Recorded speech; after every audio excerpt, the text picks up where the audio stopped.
Quick look at what electrician earns in Luxembourg. On average, an electrician in Luxembourg earns around 58,100 US dollars a year.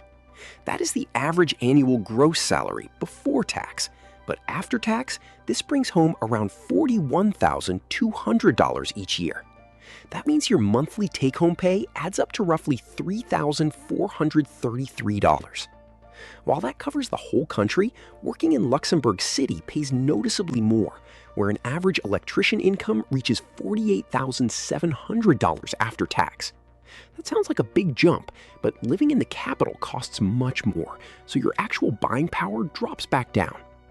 On top of that location difference, experience changes your pay a lot. Starting electrician wages sit well below the national average, though you will see pay go up quickly during your first few years.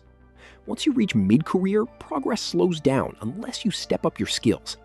Having a formal qualification helps because a certified background opens doors to higher pay, and it helps you move into advanced roles like electrical inspector or project manager.